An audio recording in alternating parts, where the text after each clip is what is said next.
नमस्कार सभी को। तो आज हम बिहार एसएससी का जो वैकेंसी आया हुआ है और कुछ वैकेंसी जो आने वाली है उसके बारे में एक विहंगम चर्चा करने वाले हैं, तो आप बने रहिए। तो जैसे कि मैक्सिमम जो लोग यहाँ पर फॉर्म भरे होंगे, ये बीएसओ का फॉर्म भर डाल दिए होंगे और बिहार एसएससी सीजीएल का जो है वेट कर रहे होंगे कि भाई ये आएगा तो हम इसको फिलअप करेंगे। तो अच्छी बात है।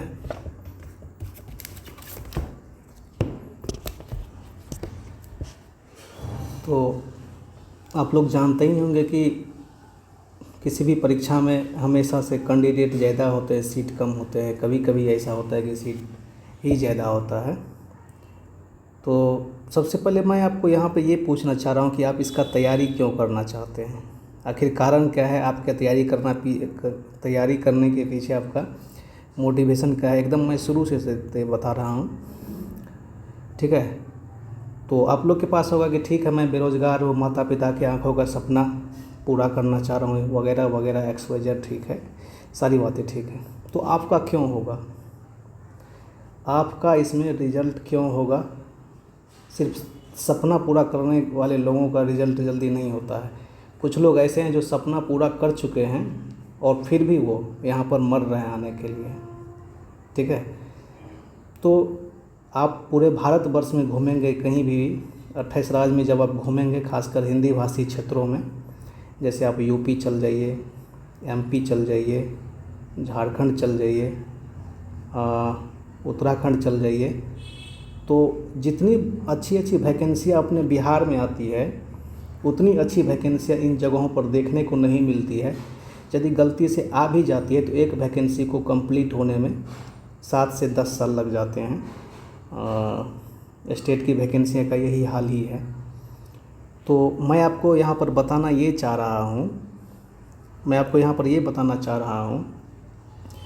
कि अभी जो भी लोग यहाँ सेलेक्टेड होते हैं, जो भी लोग मैक्सिमम लोग बिहार एसएससी सीजीएल में सेलेक्टेड हुए हैं, तो या तो चाहे वो ओवर इंटेलिजेंट होंगे, ठीक है, या नहीं तो वो कहीं ना कहीं पहले से जॉब कर रहे होंगे, ठीक है ना। उन्हीं लोग का, मैक्सिमम लोग का यहाँ पर सिलेक्शन हुआ है, ये सच्चाई है, ठीक है।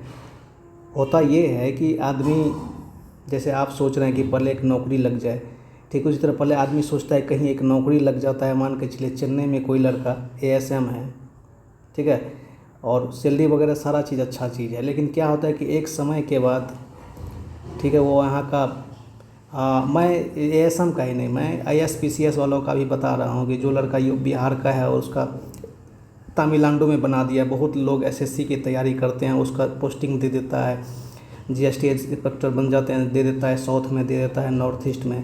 तो फिर वो एक समय के बाद उनको वो चीज़ नहीं मिल पाता है जिस चीज़ के लिए उन्होंने तैयारी कर रखी है। ऑफिस से घर, घर से ऑफिस, ऑफिस से घर, घर से ऑफिस, बाद में की चीज़ दिखाने के लिए कुछ उसको रहता ही नहीं है, ठीक है। तो बिहार में ये जो वैकेंसी आई है, जितनी भी वैकेंसियाँ होती है IS PCS वालों को छोड़ के, सबसे ये बढ़िया वैकेंसी होती है ये दोनों, बिहार एसएससी BSO का और CGL को। सैलरी वगैरह सारा चीज़ इससे बेटर ही मिलेगा, ठीक है ना। और सबसे बड़ी बात, आप बिहार के किसी भी कोने में नौकरी करेंगे तो आप विदिन 1 डे, सुबह में चलेंगे, शाम को घर, शाम को चलेंगे, सुबह में ऑफिस। ऐसा नहीं है कि आपका आधा लाइफ जो है ना बाल बच्चा को लेके ट्रेन में ही कटने वाला नहीं है। हर चीज़ को आप अपने समाज से जुड़े रहेंगे, और इसीलिए आदमी दूर दराज से यहाँ पर आके तैयारी करते हैं। और वो जैसे वैकेंसी आई है या आने वाली है, जी जान लगा कि इसकी तैयारी करते हैं नज़दीक आने के लिए और अच्छे भविष्य के लिए। और चूँकि वो दूर में रह रहे हैं तो होते हैं, तो उसको पहले से नौकरी है, फिर भी वो आपसे ज़्यादा मेहनत करते हैं और वो यहाँ पर आने की एकदम जीतोड़ मेहनत करते हैं और आ भी जाते हैं बहुत सारे लोग। लेकिन इसका मतलब ये कहीं से भी नहीं होता है कि नए लोगों का यहाँ पर नौकरी नहीं होगा, ठीक है ना। नए लोग ये तो जो भी लोग अभी बाहर में मैक्सिमम लोग यहाँ इसकी तैयारी कर रहे हैं, सबसे पहले तो उनको 8 घंटे की ड्यूटी करनी होगी, उसके बाद वो पढ़ेंगे, और पढ़ेंगे वही जो किताब आप पढ़ रहे हैं वही किताब। मैं बताऊंगा कि किताब कैसे आपको पढ़ना है, कौन सा किताब पढ़ना है। पहले थोड़ा सा बेस हम लोग तैयारी करेंगे, तैयार देख लेते हैं। तो एक बेटर लाइफ के लिए आप जीना चाहते हैं पूरे लाइफ भर में, कभी भी आप यदि ये नहीं चाहते हैं कि भाई मैंने गलत नौकरी पकड़ ली, पश्चाताप नहीं होगा। जैसे हम लोग भी हैं, नॉर्थ ईस्ट में हैं, रेलवे में है, सैलरी वगैरह सारा चीज़ सही है, लेकिन ये है कि एक दिन का छुट्टी होता है तो घर जाने का मन करता है, फिर ऐसा प्रेशर होता है कि फिर वहाँ से घर आने का। 1 साल का बच्चा जब आपको पापा पापा कह के बुलाएंगे, आपके पास समय नहीं होगा, तो उन सारी चीज़ों से दूर रहना चाह रहे हैं, तो फिर माँ बाप को दवाई की ज़रूरत है, फिर आप दूसरे लोग को बोलेंगे, आप खुद नहीं कर सकते हो। बहुत सारी बातें ऐसी है कि सिर्फ़ और सिर्फ ये बिहार में ही मिलेगी, ठीक है। बाद में कि आप केंद्र सरकार में कहीं नौकरी कर लो, आपको इन सारी चीज़ों से दूर ही हो जाएगा। और एक निश्चित समय के बाद जो आदमी थक जाता है, उसके लिए पैसा का कोई महत्व नहीं रह जाता है। नया नया आदमी को जब नौकरी लगता है तभी 1 से 2 साल 3 साल जब बहुत सारी चीज़ें उसे नहीं मिला होता है तो वो जिद पे अड़ा रहता है, लेकिन उसके बाद वो फिर जो है ना घर की ओर रुख करने की कोशिश करता है, लेकिन तब तक उसके हाथ से या तो समय निकल गया होता है या फिर वो कर नहीं पाता है। तो ये चीज़ें बताने का सिर्फ़ और सिर्फ यही मकसद है कि आपके पास एक गोल्डन चांस है। इस गोल्डन चांस को यदि आप छोड़ देते हैं तो फिर समझिए जो आप लाइफ में एक बहुत बड़ा ट्रेजेडी को आप यहाँ पर निमंत्रण दे रहे हैं। इसको छोड़िए मत, इसको आप 100% लग के इसको अचीव कीजिए, ठीक है। तो आप समझ गए आपको क्यों तैयारी करना चाहिए, कितनी अच्छी पोस्ट है, हर लोग इसके लिए यहाँ आएंगे। यदि आप एलिजिबल है, आपने इसका फॉर्म भर रखा है, तो कुछ मत कीजिए, कहीं मत जाइए, कहीं मत घूमिए, सिर्फ़ और सिर्फ इसको पढ़ते रहिए और होगा उसी का जो इसमें लगा हुआ। इसमें जिसने थोड़ा भी समय को बर्बाद किया, समझिए कि उसको समय ने खुद बर्बाद कर दिया, ठीक। तो मुझे उम्मीद है कि आपको समझ में आ जाना चाहिए कैसे कैसे लोग के साथ आपका कंपटीशन होगा और आप कहाँ स्थित हैं और आपको क्या आगे तैयारी करने की ज़रूरत है। ये चीज़ आपने समझ रखा। अब मैं यहाँ पर जो है मास्टर प्लान के बारे में बता रहा हूँ कि ये लोग जो लोग पहले से सेलेक्टेड है वो लोग कैसे तैयारी करते हैं, ठीक है ना, किस हिसाब से तैयारी करते हैं, ठीक है। इस चीज़ को सबसे पहले देखिए। तो ये जो बिहार एसएससी की वैकेंसियाँ हैं, आप सबको पता है कितनी VVI वैकेंसी है, ठीक है, वो भी CGL वाली, ठीक है। इसमें भी लेवल 7 का पोस्ट है, लेवल 6 का पोस्ट है। ये दोनों पोस्ट ग्रीन पोस्ट होता है, जो रेलवे में आने के लिए समझिए कि आदमी का लाइफ गुजर जाता है, फिर जो है सो रिटायर होने के टाइम में लेवल 7 6 में होता है और यहाँ पे आप डायरेक्ट आ सकते हैं और वो भी अपने घर में। इन सारी चीज़ों का मैं बता दिया हूँ। तो ये जो भी लोग यहाँ पे तैयारी, जो भी लोग सिस्टम में, वो क्या करते हैं कि आपके तरह हर चीज़ को नहीं पढ़ते हैं, ठीक है। ये नहीं कि जो भी चीज़ देखे थोड़ा सा इसमें से ये नहीं पढ़ते हैं। उनको ये चीज़ थोड़ा सा अनुभव हो गया कि हमें क्या पढ़ना है। और दूसरी बात, उसके पास समय कम होता है, तो वो क्या होता है ना कि जितना ही समय पढ़ते हैं तो ओरिएंटेड होके पढ़ते हैं। ओरिएंटेड मतलब कि सेंटर्ड होके पढ़ते हैं, मतलब कि चीज़ों को जो भी पढ़ते हैं तो माइंड पे ये नहीं रेडियो TV वगैरह देख के दोस्तों के साथ घूम फिर के तैयारी नहीं करते हैं, मतलब सीरियस, ठीक है।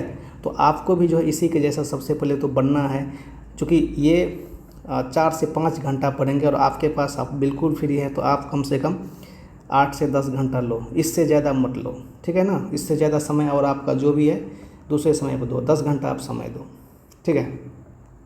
ये लोग करेंगे क्या, जो भी लोग तैयारी कर रहे हैं बैक बेंचर्स, वो सब वो क्या करेंगे, तो सबसे पहले क्या करेंगे ना, आप लोग को जैसे कि बहुत सारे यूट्यूब वाले भी ये बता देते हैं कि प्लेटफॉर्म का बुक ले आओ, उसको पढ़ लो, लूसेंट का ले आओ, उसको पढ़ लो, घटना चक्र ले आओ, उसको पढ़ो, ये कर लो, उसको पढ़ो।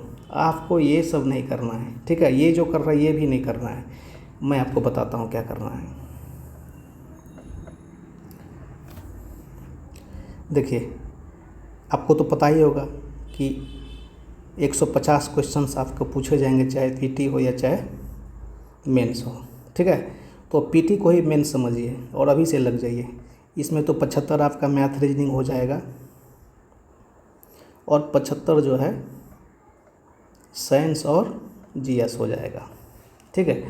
देखिए, मैथ रीजनिंग बहुत सारे लोग आपको बता देंगे ये थोड़ी सी हल्की चीज़ है, ये तो हो ही जाएगा आपका, वो यहीं से आपको चालू करेंगे, यहीं से बात बताएंगे। लेकिन ऐसा बात नहीं, आप कितना भी तेज़ हैं ना, अब मैं जो भी लोग बोलता है, जितना भी लोग तेज़ है, उसको यदि सेट दे दे बनाने के लिए ऐसा, तो 75 में से 50 पे आके आ जाएगा, मुँह एकदम बाप देगा। इसको सीरियसली नहीं लेने का, लापरवाही करने का यही तरीका, और वो फिर निकल भी जाएगा सिलेक्शन से, ठीक है।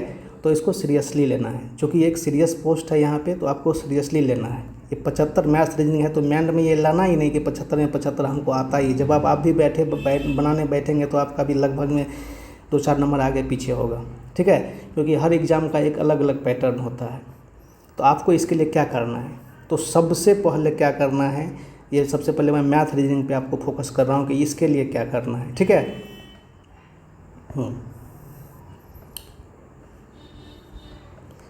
और मैथ से पहले मैं रीजनिंग का बात कर रहा हूँ। देखिए, बिहार में जितनी भी एग्ज़ाम होती है, या चाहे सबसे पहले बिहार एसएससी की अभी तक 2014 के बाद से या 2010 के बाद से जितनी भी एग्ज़ाम हुई है, बिहार एसएससी का हो गया, बिहार एसआई का हो गया, बीपीएससी का हो गया, ठीक है, बीपीएससी टीआरई 1, 2, 3, ये जितने भी चीज़ हैं, तो सबसे पहले आप क्या करें, सबका क्वेश्चंस जो है रीजनिंग का, बिहार एसएससी का, बीएसआई का, कोई किताब ना पढ़े भाई, कोई किताब आपको नहीं पढ़ना है। नो लूसेंट, ना किसी टीचर का लेक्चर देखना है, कुछ भी नहीं करना है। आपको जितना मैं बता रहा हूँ उस हिसाब से आप चलो, ठीक है। फिर आप खुद को देखना और एग्ज़ाम में देखना आप, ठीक है। जो भी प्रीवियस ईयर क्वेश्चंस हैं, इसको जो है रोज़ कम से कम, जैसे रीजनिंग के बारे में बात कर रहा हूँ, रीजनिंग से आपको 50 क्वेश्चंस पूछे जा रहे हैं ना, तो आपको यहाँ से सिर्फ और सिर्फ 45 का टारगेट रखना है। 50 का टारगेट मैं नहीं बोल रहा हूँ, और 45 का टारगेट एक जो लड़का थोड़ा बहुत मिडिल क्लास का, मैं है नहीं बोल रहा हूँ, जो मीडियम लड़का है वो लड़का 45 आराम से ला सकता है, जिसने एक सपना देखी है, ठीक है ना, कि हाँ भाई हमें ये चीज़ करना है, तो 45 वो ला सकता है, ठीक है। यदि आप सिर्फ और सिर्फ ये PYQ करेंगे, सारा का सारा PYQ करने के बाद आपको क्या करना है, अभी रेलवे की एग्ज़ाम हो रही है 2024 और 2025 में जो भी एग्ज़ाम हुए हैं उसके सारे रीजनिंग के क्वेश्चंस आप लगा लो, चाहे NTPC CBT 1 हो, CBT 2 होने वाला है, ALP का है, उसके बाद जो है RPF SI का है, कांस्टेबल का, जितने भी एग्ज़ाम हैं ये यहाँ से कर लो। तो जो 1-2 पजल यहाँ पूछे जाते हैं ना, पजल बिहार एसएससी का फेवरेट है, वहाँ आप फंसोगे नहीं, ठीक है ना। तो रीजनिंग में आपको सबसे पहले ये PYQ करना है और रेलवे के सारे क्वेश्चंस लगाने हैं। समझ में आया। रीजनिंग के लिए क्या करना है, रीजनिंग के लिए ये बिहार एसएससी का PYQ करना है और प्लस रेलवे का जो है क्वेश्चंस जो है यहाँ पे आपको बनाना है। समझ रहे बात को। किसी का कोई क्लास वगैरह, अभी आप क्लास वगैरह के बारे में मैंने बात नहीं की है, ठीक है। तो सिर्फ और सिर्फ आपको, यदि आप एकदम नए लड़के भी हैं ना, तो पहले आप व्यवस्था कीजिए कि BPSC का या चाहे बिहार एसएससी का जो PYQ में रीजनिंग कैसा कैसा पूछा जाता है, प्रीवियस ईयर का एक बुक ले लीजिए और पहले देख लीजिए उसमें कैसा कैसा पूछा जाता है। एक वाइट पेपर पे टॉपिक का नाम लिख लीजिए, ठीक है। ये पेपर है तो टॉपिक का नाम पहले लिखिए, जैसे कि यहाँ पे पूछा जाएगा, जैसे कि ब्लड रिलेशन है, उसके बाद सिलोलिज्म है, उसके बाद कोडिंग डिकोडिंग है। देख लीजिए क्या क्या पूछा जा रहा है। एक एक टॉपिक को जब 4-5 सेट या 4-5 एग्ज़ाम को देखेंगे ना, बिहार में सारा, ठीक है ना, जितने भी एग्ज़ाम हुए हैं जिसमें रीजनिंग पूछे जाते हैं, आप जब देखेंगे ना, टॉपिक लिख लेंगे, उसमें से देखिए कि आपका ब्लड रिलेशन कंप्लीट है कि नहीं। ब्लड रिलेशन में भी हर सेक्शन वाला, आप ये हमेशा याद रखिएगा कि इस एग्ज़ाम में ये पूछा गया है तो इस एग्ज़ाम में ब्लड रिलेशन से पूछा नहीं जाएगा, ऐसा कोई बात नहीं। हो सकता है कि एडवांस करने के लिए, बच्चे को छांटने के लिए पूछ दिया जाए। तो सबसे पहले आप टॉपिक लिख लो, उसमें से यदि आप तैयारी करना चाहते हो टॉपिक लो, फिर आगे उसको एक बार बना जाओ। ये तो हुई रीजनिंग की बात। और उसके बाद ये रीजनिंग जब आप बना लोगे तो रेलवे के रीजनिंग को आप लगाओ, ठीक है। समझ रहे कि नहीं बात। उसके बाद मैं आता हूँ मैथ पे। मैथ के बारे में थोड़ा सा बात करता हूँ। मैथ में आपसे पूछे जाएंगे मात्र और मात्र 25 क्वेश्चंस, और 25 में इसमें एडवांस मैथ नगण्य के बराबर रहते हैं। तो आप 25 में मेरे हिसाब से जो है 22 आराम से कर ही सकते हैं। 20 से 22 करने में कोई दिक्कत नहीं।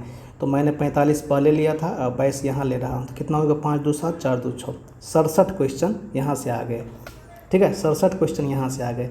ये रीजनिंग की बात हो गई। और मैथ का बात हो गया। मैथ आपको कहाँ से करना है, तो सेम बात, जो PYQ है BSSC के, उसको उठाओ, पहले टॉपिक वाइज लिख लो कहाँ से क्या पूछा गया, फिर एक एक क्वेश्चंस को आप बनाओ।